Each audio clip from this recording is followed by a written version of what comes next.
Welcome again students. मैं doctor Surendra Singh आप लोगों को राजनीति विज्ञान के पेपर फेस्ट का अध्ययन करवा रहा हूं। जो पेपर फेस्ट है वह हमारे पाश्चात्य राजनीतिक चिंतन का पेपर है। इसमें हम जो प्रथम विचारक है यूनिट ए का उसका अध्ययन कर रहे हैं और इस विचारक का नाम है प्लेटो। स्टूडेंट्स, हम लोग क्या है कि प्लेटो के मुख्य रूप से 4 प्रश्न हैं उनका अध्ययन कर रहे हैं। प्लेटो का आदर्श राज्य, प्लेटो की न्याय व्यवस्था, प्लेटो की शिक्षा व्यवस्था और प्लेटो का साम्यवाद। प्लेटो के जो प्रसिद्ध ग्रंथ रहे हैं उसमें सबसे जो प्रमुख है द रिपब्लिक का ही हम अध्ययन कर रहे हैं और उसमें उसने अपने आदर्श राज्य का वर्णन किया है। और जैसा कि मैंने आप लोगों को बताया है कि यह इस आदर्श राज्य के भव्य जो महल है इसका आधार मानता है न्याय व्यवस्था को। और इस न्याय के साथ साथ कि न्याय किस पर आधारित होगी, न्याय होगी शिक्षा और साम्यवाद पर। कि न्याय जो है प्रमुख स्तंभ न्याय है, इसकी 2 आधारशिलाएं हैं, शिक्षा और साम्यवाद। शिक्षा का हम लोगों ने कल अध्ययन किया। प्लेटो का मानना है कि आदर्श राज्य जो है वह सुनियोजित शिक्षा प्रणाली और इसके साथ साथ साम्यवादी सामाजिक व्यवस्था उस पर आधारित होगा। कि प्लेटो का आदर्श राज्य की स्थापना न्याय पर होगी और न्याय किस पर आधारित होगा, सुनियोजित शिक्षा प्रणाली और साम्यवादी सामाजिक व्यवस्था। तो हमारा जो हम एक टॉपिक के रूप में लें या क्वेश्चन के रूप में लें कि प्लेटो के अनुसार साम्यवाद क्या है या प्लेटो के साम्यवाद का आलोचनात्मक वर्णन कीजिए। इसलिए प्लेटो का साम्यवाद प्लेटो के आदर्श राज्य की स्थापना के लिए आवश्यक तत्व है। क्योंकि प्लेटो का मानना है कि जिस सुनियोजित शिक्षा प्रणाली के द्वारा राज्य में शासक वर्ग के द्वारा न्याय की स्थापना होगी तो कहीं शासक वर्ग है या जो दार्शनिक राजा है वह परिवार के या संपत्ति के लालच में पड़कर इस शिक्षा व्यवस्था को भुला ना बैठे या वह आदर्श राज्य की जो स्थापना है उससे कहीं डगमगा ना जाए। इसलिए प्लेटो को इतना अधिक उस पर आदर्श राज्य की स्थापना के लिए इतना अधिक वह बल देता है कि दार्शनिक शासक के लिए उसने सामाजिक व्यवस्था के अंतर्गत संपत्ति का और परिवार का दोनों का उसने निषेध किया। कि प्लेटो का मानना है कि क्योंकि बहुत पहले कि प्लेटो ने ये देख लिया था कि अगर शासक वर्ग के हाथ में संपत्ति होगी तो शासक का भ्रष्ट होने का खतरा बना रहेगा। इसलिए वह मानता था कि जो दार्शनिक शासक है उसके लिए संपत्ति का ही निषेध कर दिया जाए। इसलिए प्लेटो जो है वह अपने साम्यवादी व्यवस्था के द्वारा जो मूल्य उसने राजा में राज्य की एकता के लिए, सुदृढ़ता के लिए शिक्षा के द्वारा स्थापित किए हैं, वे मूल्य कहीं जो राजा है वह संपत्ति के या परिवार के लालच में पड़कर उन्हें भुला नहीं दे। और प्लेटो ने इन दोनों का नाम लिया है कि प्लेटो कहता है कि शासक वर्ग को कंचन और कामिनी दोनों से दूर रहना चाहिए। और इसके लिए उसने और किसके लिए किया है कि प्लेटो की साम्यवादी व्यवस्था केवल राज्य के संरक्षक वर्ग के लिए। प्लेटो का साम्यवाद समस्त राज्य के लिए नहीं है, यह वह उत्पादक वर्ग को इससे अलग रखता है। राज्य का जो संरक्षक वर्ग है, शासक और सैनिक वर्ग, उसके लिए वह प्लेटो साम्यवाद की स्थापना करता है। और साम्यवाद एक निषेधात्मक उपाय है क्योंकि प्लेटो का मानना है कि साम्यवाद के द्वारा वह राजा में जो बुराइयां आने की संभावना है उन्हें वह समाप्त करना चाहता है।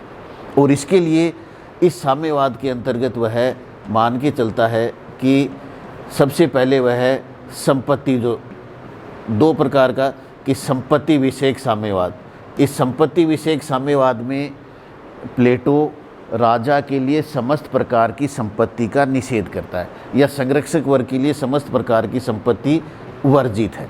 कि वह न तो उसका कोई निजी आवास होगा, न कोई ऐसा गोदाम होगा राज्य का जो कि समस्त जनता के लिए, जनसाधारण के लिए खुला न हो।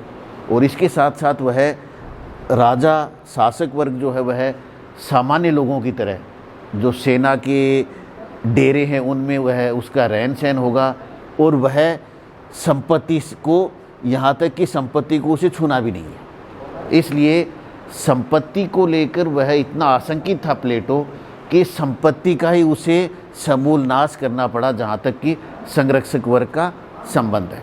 इसलिए कि वह राजा की न कोई अपनी स्वयं की संपत्ति होगी, न वह संपत्ति को छुएगा। इसलिए क्योंकि प्लेटो का मानना है कि अगर राजा को संपत्ति रखने की हम छूट दे देंगे शासक वर्ग को, तो वह धन इकट्ठा करने के लालच में फंस जाएगा।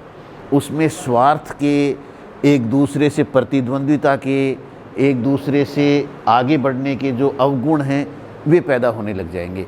इसलिए प्लेटो का स्वयं का उद्देश्य क्या है? आदर्श राज्य दार्शनिक शासक की प्राप्ति। और इसके लिए वह किसी भी हद तक जो राजा है उसके लिए कोई भी जो वस्तु है उसका निषेध करने के लिए भी तैयार है। तो इसलिए संपत्ति विषयक साम्यवाद के अंतर्गत उसे, जो राजा है, संरक्षक वर्ग है, उसे संपत्ति से दूर रहना है। इसका जो वह आधार बताता है कि प्लेटो का मानना है कि राजा जो है वह सभी प्रकार के अवगुणों से दूर रहेगा, राज्य में एकता और शांति स्थापित होगी, और जो सभी राज्य के लोग हैं उन्हें वह एक समानता के साथ देख सकेगा। प्लेटो की इस साम्यवादी जो संपत्ति का साम्यवाद है, इसकी उसके शिष्य अरस्तु के द्वारा आलोचना की गई है कि जो संपत्ति के आधार पर, क्योंकि व्यक्ति की एक स्वाभाविक इच्छा रहती है कि उसकी स्वयं की कोई निजी संपत्ति हो, और अगर किसी व्यक्ति के पास निजी संपत्ति है तो वह ज़्यादा से ज़्यादा पुरुषार्थ करने का कार्य करेगा। या हम सोचें कि जैसे व्यक्ति के पास संपत्ति है तो उसमें अनेक अन्य गुण हैं, जैसे दया का गुण है, परोपकार का गुण है, या दान करने का गुण। अगर किसी व्यक्ति के पास संपत्ति होगी तभी वह इन गुणों का विकास हो पाएगा, समाज के लिए वह उनका दान कर पाएगा। इसलिए जो संपत्ति विषयक साम्यवाद है, इसकी आलोचना अरस्तु के द्वारा, जो प्लेटो का शिष्य रहा है, उसके द्वारा इसकी की गई है। दूसरा जो है कि परिवार विषयक साम्यवाद, या परिवार या स्त्री विषयक साम्यवाद इसे हम कह सकते हैं, कि प्लेटो को इतना अधिक भय था कि उसका जो संरक्षक वर्ग है, शासक वर्ग और सैनिक वर्ग, वह परिवार के लोभ में फंसकर कहीं राज्य की एकता को नुकसान नहीं पहुंचा दे, वह उसमें कहीं तेरे मेरे की भावना पैदा नहीं हो जाए। इसलिए उसे परिवार या स्त्री सुख से भी वह वंचित रखना चाहता है संरक्षक वर्ग को, क्योंकि प्लेटो का मानना है कि इससे दोहरे फायदे होंगे। कि तत्कालीन समय में एथेंस में ऐसी व्यवस्था थी कि स्त्री जो थी उसका कार्य घर तक था, तो प्लेटो ने यह भी माना कि अनिवार्य रूप से कि शासक वर्ग के अंदर पुरुष और स्त्री दोनों को समानता प्रदान की है, कि स्त्री जो है उसका घर तक ही स्थान न होकर वह शिक्षा के द्वारा, साम्यवाद के द्वारा राज्य के जो दार्शनिक शासक है वह भी बनने के योग्य है। तो प्लेटो इस परिवार विषयक साम्यवाद के द्वारा न केवल राजा के या दार्शनिक शासक के या संरक्षक वर्ग में पैदा होने वाले गुण हैं, अवगुण हैं, उन्हें दूर करना चाहता है, बल्कि प्लेटो इसके द्वारा स्त्री के मुक्ति के द्वार भी वह खोलना चाहता है।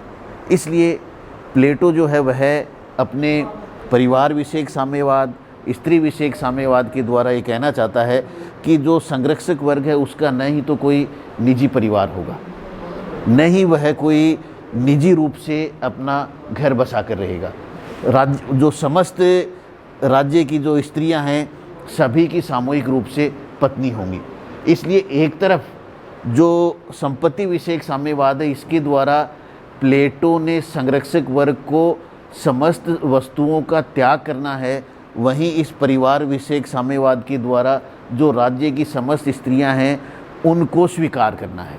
इसलिए दोनों ही साम्यवाद के द्वारा, संपत्ति और परिवार विषयक साम्यवाद के द्वारा, प्लेटो जो ये चाह रहा है, आदर्श राज्य की स्थापना करना चाह रहा है, संरक्षक वर्ग में शासक वर्ग में, दार्शनिक राजा में किसी भी प्रकार का अवगुण न आ जाए, इसे वह दूर करना चाहता है।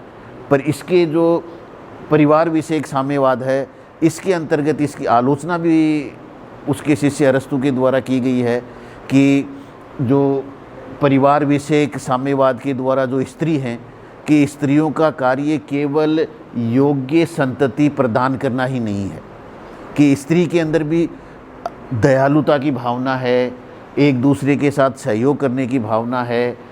इसके अलावा कि एक वह जो डिवीज़न ऑफ लेबर की बात करता है प्लेटो, तो इसमें स्त्री का मुख्य रूप से जो कार्य है कि वह परिवार का पालन पोषण करना, संतान का पालन पोषण करना रह गया है। इसलिए प्लेटो जो है वह मान के चलता है कि परिवार विषयक या स्त्री विषयक साम्यवाद के द्वारा वह स्त्रियों की दशा सुधारना चाहता है, लेकिन उसकी आलोचना भी की गई है कि इसके द्वारा परिवार विषयक साम्य वो स्त्री को वह एक वस्तु समझता है, वस्तु न समझकर स्त्री में भी स्वयं के मनोभाव हैं, वो केवल संतान पैदा करने वाली मात्र नहीं है, उसके द्वारा परिवार को एकता के सूत्र में भावनात्मक रूप से भी बांधा गया है। वस्तुतः अरस्तु की जो आलोचना की, अरस्तु का स्वयं का जीवन जो था वह भरा पूरा रहा था, परिवार के साथ रहा था, परिवार उसका खुशहाल रहा था, बजाय प्लेटो के। प्लेटो जो स्वयं अविवाहित रहा था, तो हो सकता है कि वह परिवार या विवाह जैसी संस्था है उसकी पवित्रता से अनजान हो। लेकिन चाहे जितनी हम आलोचना करें इसके साम्यवाद की प्लेटो के, लेकिन प्लेटो के साम्यवाद का एक जो महत्व है कि वह समस्त उद्देश्य उसका राज्य में आदर्श राज्य की स्थापना करनी है और दार्शनिक शासक में कोई भी अवगुण न आ जाए उसे दूर करना है। इसलिए वह चाहे इन चीज़ों का त्याग ही क्यों ना करना पड़े, इसलिए प्लेटो के द्वारा अपने ग्रंथ जो रिपब्लिक है उसमें साम्यवाद के द्वारा, शिक्षा के द्वारा, न्याय के द्वारा जो आदर्श राज्य वह स्थापित करना चाहता है उसका विस्तार से वर्णन किया गया है। आप एक बार पुनः अपने जो नोट्स हमने शेयर किए हैं उनका विस्तार से अध्ययन करें और उसके बाद ज़्यादा अच्छे तरीके से समझ पाएंगे। आज के लिए बस इतना ही। Okay, thanks.